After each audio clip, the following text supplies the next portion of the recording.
Kellie Murphy-Ringate, Fire Marshal and Public Educator for the Excelsior Fire District, and welcome to First Responder TV, your local public safety source, featuring training exercises, safety tips, and much more. Here's what's coming up on First Responder TV. I'll talk with the Three Rivers Park Police Chief, Hugo McPhee, in this edition of Meet the Chief. Want to become a volunteer firefighter but don't know where to start? We'll learn all about the recruitment process and how you can make firefighting part of your life. Scam Alert will give you an update on scams that have been targeting citizens in the lake area. We'll head to the Mound Fire Department to spotlight their new AutoPulse resuscitation system on Safety Source. Joining me today is Police Chief of the Three Rivers Park District, Hugo McPhee. Hi, thank you for having me on the show. I'm glad to be here to talk a little bit about Three Rivers Parks. First thing I want to know is how long have you been the police chief? I've been chief here for 13 years. Okay, and tell us a little bit about the Three Rivers Park District. Three Rivers Park District is one of about 200 special park districts throughout the country. About a third of those have their own style of law enforcement, of which we happen to be one, so we have our own police department. But essentially, it's its own standing government entity created, in our case, in 1959 to create green space for the metro area. So tell us about the area, like what, do you cover trails, parks, rivers?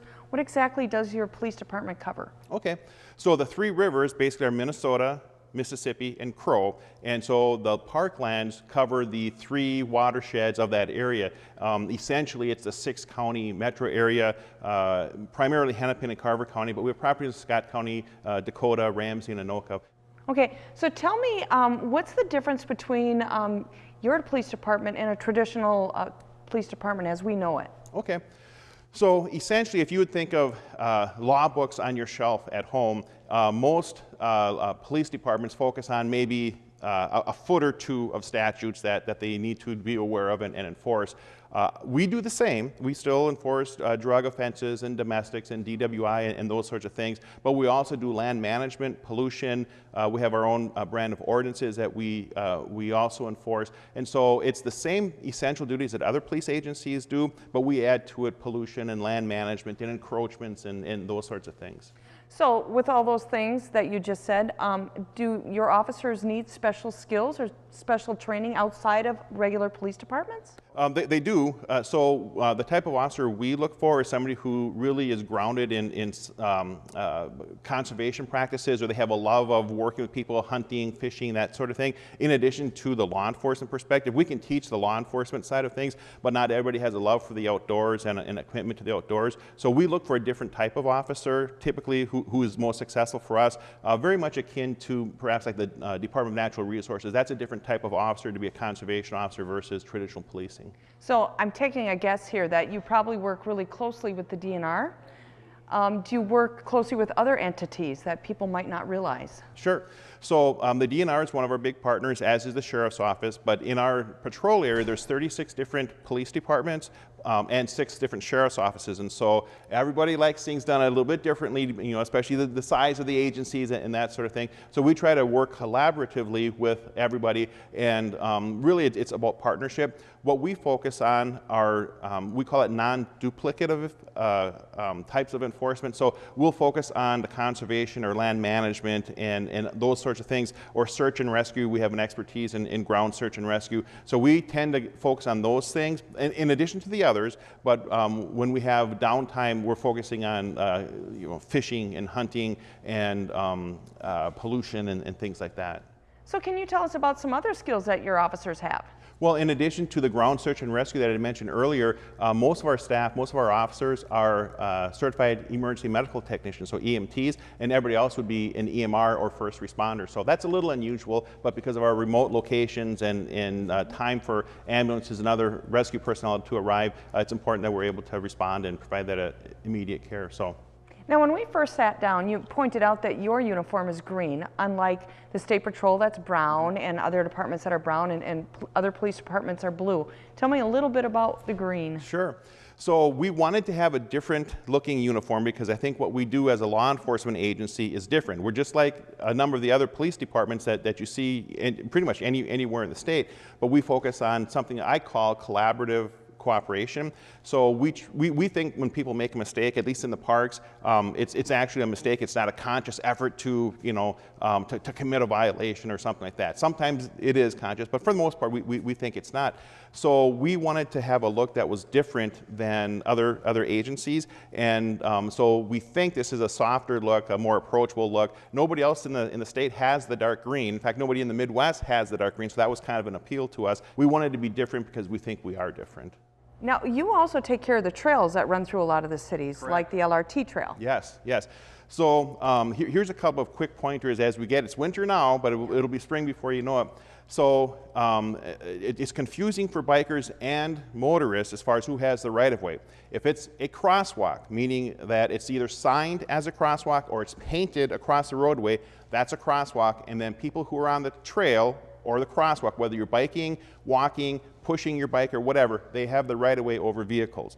If it's not marked as a crosswalk and it's a trail crossing, vehicles have the right-of-way, not the trail. And so it's different depending upon the jurisdictions that you're into and the busy roads that you're going to. So all of our trails are signed very well. It'll say stop ahead, cross traffic does not stop, or things of that nature, because we don't want people, it's very easy as you're pedaling along in the woods and all of a sudden you come to an opening, well now here's a roadway, and if you don't stop because you're into your biking or whatever, you could be in a very dangerous situation. So you do need to pay attention, but if it's a pedestrian, if it's crosswalk, marked as a pedestrian crosswalk, you have the right-of-way if you're on the trail. If it's not marked as that, it's a trail crossing, in which case the motor vehicles have the right-of-way. Sometimes that's confusing. So are there other safety tips that you would like to share? Ice is never safe. Ice is, it depends upon how the ice formed, and if there's a blanket of snow and it gets squishy and soft and whatnot, be very, very mindful if you're traveling out on ice. I don't think it's a good idea to drive a vehicle out on the ice. If you're going to take a four-wheeler or snowmobile, okay, but yeah, ice is always kind of risky, and be very mindful of that. Switching to the soft ice season, when you actually are out there boating, make sure all the kids have life jackets and also a throwable device. So if somebody falls in the water and maybe wriggles out of their life jacket because they're panicking, have something that's floatable that you can throw to them as well. That's a good safety touch. Okay, so tell us a little bit about how you became the police chief. Well, my background is not Parks and Recreation, so I might be a little bit of an anomaly. Most of the officers went to school for a dual degree, typically law enforcement, of course, and then conservation or land management or something along those lines. My early history was crime scene reconstruction, so if something bad happened, I was the person measuring blood spatter and taking pictures of crime scenes and things like that. And as my career progressed, I had heard about this opening. I was, prior to coming here, as the captain in Fergus Falls, and I thought, well, this would be a really cool job to have because we're on snowshoe, we're on cross-country skis, bicycle, ATV, boat. At one point we had horses, and so a great variety of alternative patrol techniques that we can patrol to get out and interact with the folks who come to the parks. And so I thought that would be really cool. That'd be a really different type of law enforcement. One thing that maybe people don't know is myself and another chief in the Metro have created this partnership with Mogadishu, Somalia, where we work and go overseas to train in their academy and help their police department become more professional and help them from the ground up. It has a direct impact. The Minneapolis Twin Cities area has the highest population of diaspora Somalis, and so really the impact we have there carries back to here, and I think it's a very nice humanitarian, wholesome thing to do to make our area better, stronger, safer, and likewise overseas. So, fun fact. So we've covered a lot of stuff today. Is there anything you would like to add that we haven't talked about yet? Maybe the last thing that is worth mentioning is the reminder that our officers, our police officers, just like really any other jurisdiction, we focus on a specific type of offense violation, but we still can. I mean, don't zip past us on 494 or something, because you may get stopped. If it's egregious, we have an obligation and responsibility. But we really focus on those areas in the parks that don't get attention. We have 30,000 calls for service a year. If we weren't there to respond to them, somebody else would, in theory, be responding to them or not responding to them. And most of the calls we get are things we come upon. We'll check people for licenses or fishing violations and that sort of thing. So we're very keen and dialed into resource conservation, and so that's what we like to do, and that's why the officers we have are the officers we have instead of working at other places. So enjoy the parks, come, they're free, and yeah, have a great time. Well, thank you so much for joining us today. It was very informational. We really appreciate it. Well, thank you very much for having me on. Mike, I'm heading out to run some errands. Better get up soon. Mike, don't you have to go to work? Mike. Honey? Are you listening to me? Mike, get up. Mike, wake up. Michael, get up. Honey, get up. Mike, baby, wake up. Do you want to be a volunteer firefighter, but something's holding you back? We'll talk to local fire departments about what to expect when you're ready to take that first step.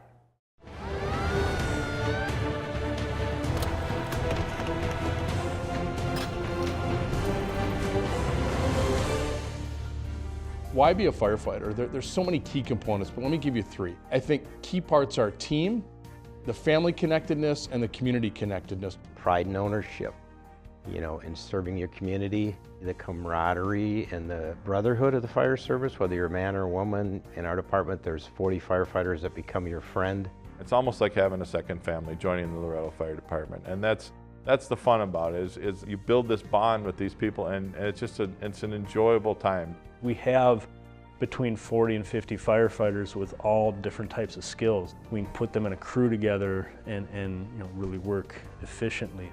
You can give back at any age to your community. I have a wide range of between 20-year-olds to 58-year-olds currently. That brings some great things because they bring tools and occupations that maybe people can tap from in a different way. After you get a few calls under your belt, you start to get a good feel for it, and you start to realize that you're kind of meant to do this. Firefighters that have been with us for 10, 20, or 25 years have come to me and said, "This is the best decision I've ever made in my life. It's changed my life."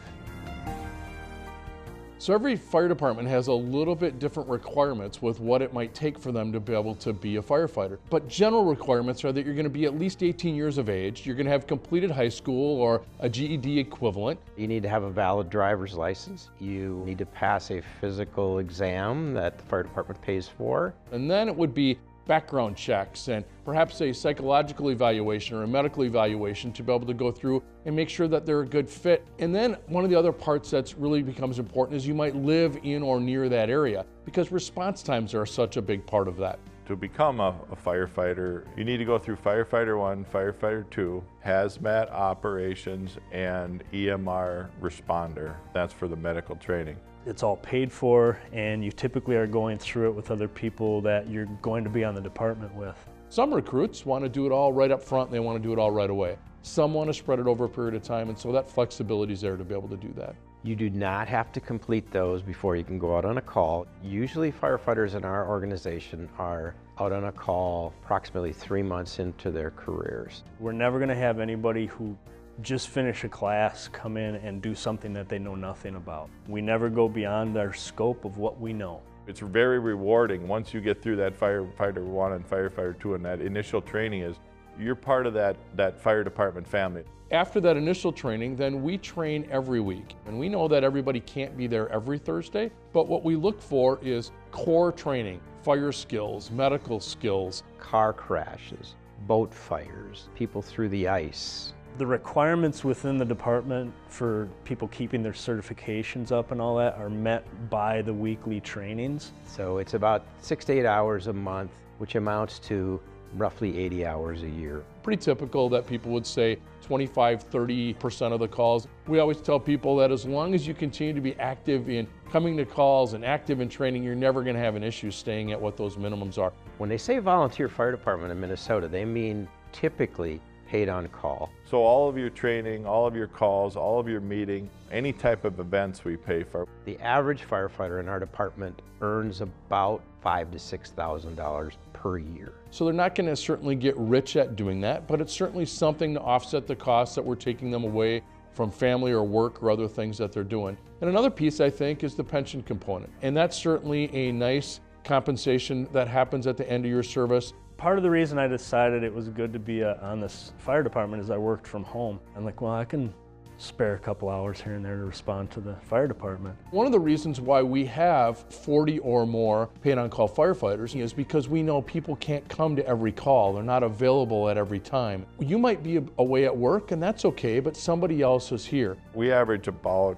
50% of the calls during the day and 50% of the calls at night.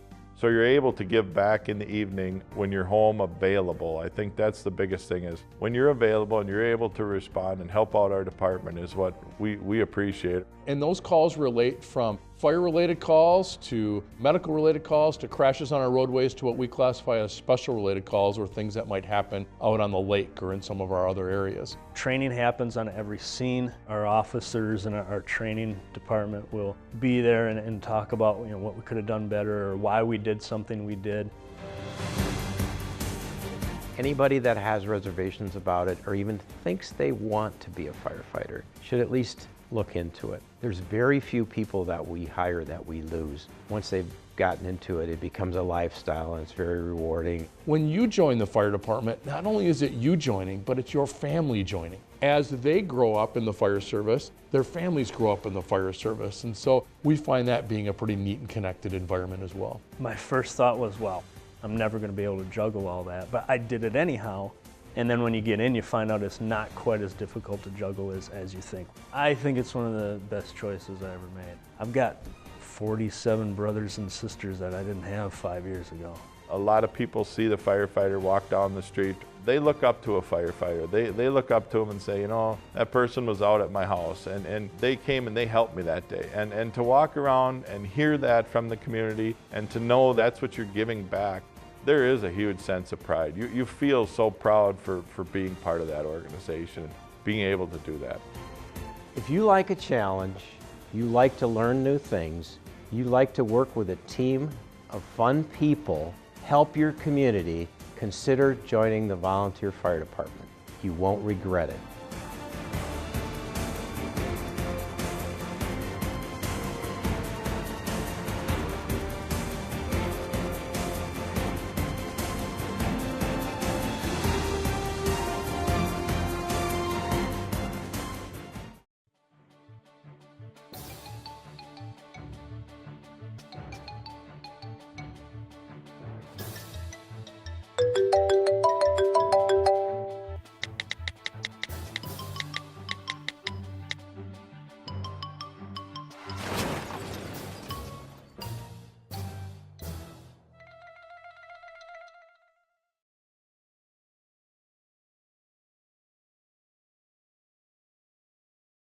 It's time for Scam Alert. This segment alerts the public on scams that have been reported to local police departments.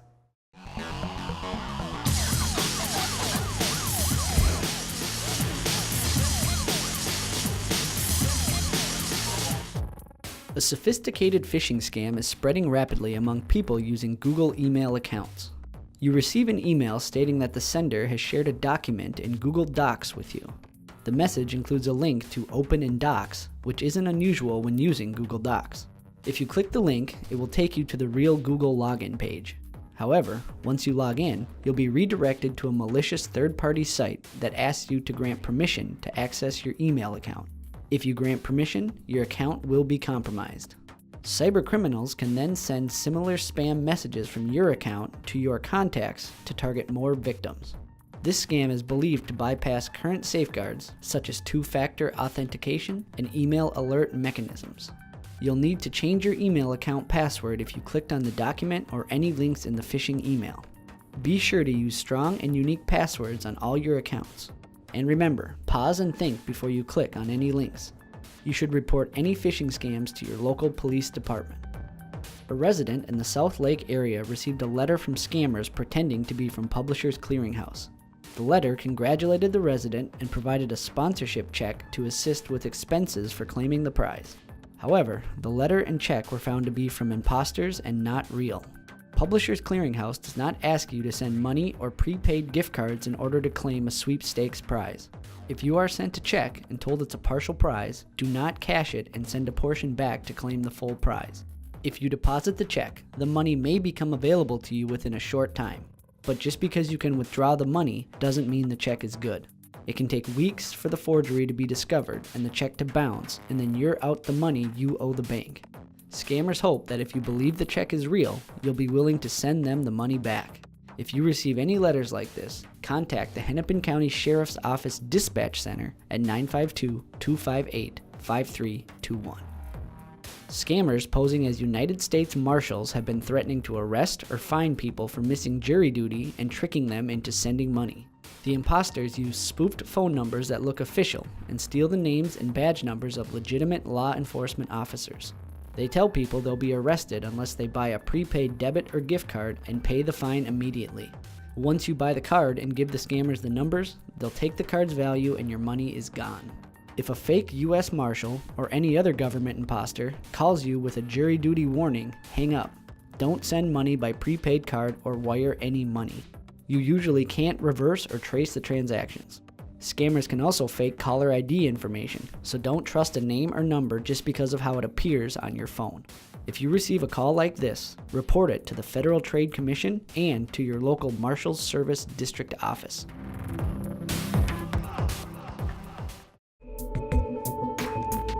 The Lake Minnetonka Communications Commission, located in Spring Park, creates a variety of high-quality public, educational, and government programming for our member cities. All in favor? LMCC operates 4 channels. Channel 8, or HD 808, offers city council meetings in high definition. Staff-produced and community programming airs on channels 12 and 21. Channel 20 features school board and other government agency meetings. The studio is fully equipped in high definition, featuring state-of-the-art Panasonic cameras and fluorescent lighting. The studio is used to create a variety of LMCC programming.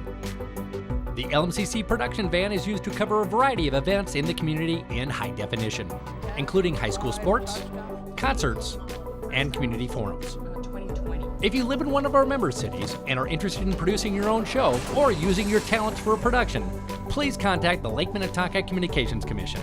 LMCC, your community TV.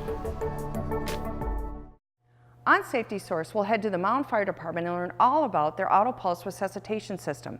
During CPR, the AutoPulse provides high-quality automated compressions to victims of sudden cardiac arrest.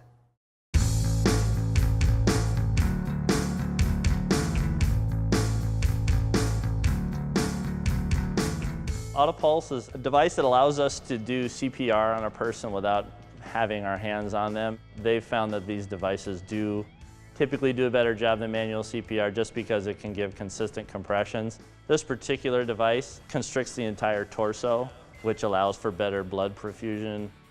We were told during our training that we do maybe about 10% perfusion, whereas the device is closer to 80%. Typically, I think it lasts about an hour, but then that's plenty of time for us to do what we need to do in the field and get the patient to the hospital. We acquired it through a grant, through Firehouse Subs. We probably wouldn't be able to afford one without a grant. They're roughly $14,000 for this particular model. What's most impressive to me about it is the fact that it does do a slightly better job than just pressing down on the person's chest to do compressions. It squeezes the whole torso, which is more like an actual heartbeat. If we can get a defibrillator on a person quickly when they're down, and if we can get there quickly with this, then they have a great chance of survival. If we get on a scene and someone has a sudden cardiac arrest, we would deploy this device to help do better CPR than we can on our own. So we would open it up like you see me do here, lay the patient down on the board, strap them in,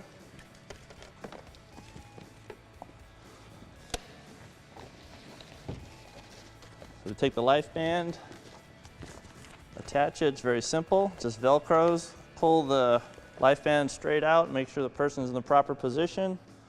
We hit a button, it sizes the patient, and we're ready to go. This can do compressions in a 30-to-2 ratio, which would allow us to do one person CPR. We can breathe for the person as well. Or if we want to, we can switch to continuous CPR, and there it won't stop. It'll keep going. Nice feature about the AutoPulse is that it has this built-in, we call it a mover, so we can put the patient's feet in here. It has handles on the sides. We could transport a patient down a stairway into a tight space like an elevator all the time. AutoPulse is working, doing compressions on the patient. Our goal is to have it set up in under 45 seconds. But the sooner someone can get hands-on and doing compressions, the better, and don't stop. And you may get tired. If you can have someone else by you that maybe knows how to do compressions, then that's great too if you need to rotate, but just keep doing compressions and circulating the person's blood. When we get on scene, we'll put the device on them and we'll also get an airway started so that we can breathe for them. It just makes our citizens have a higher survivability rate from a cardiac event than without it. We have good success as we are now, but this makes us even better.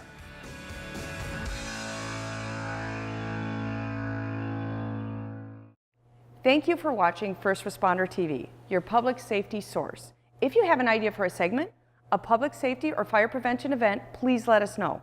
This is Kellie Murphy-Ringate giving you information you can use, share, and to live by. See you next time.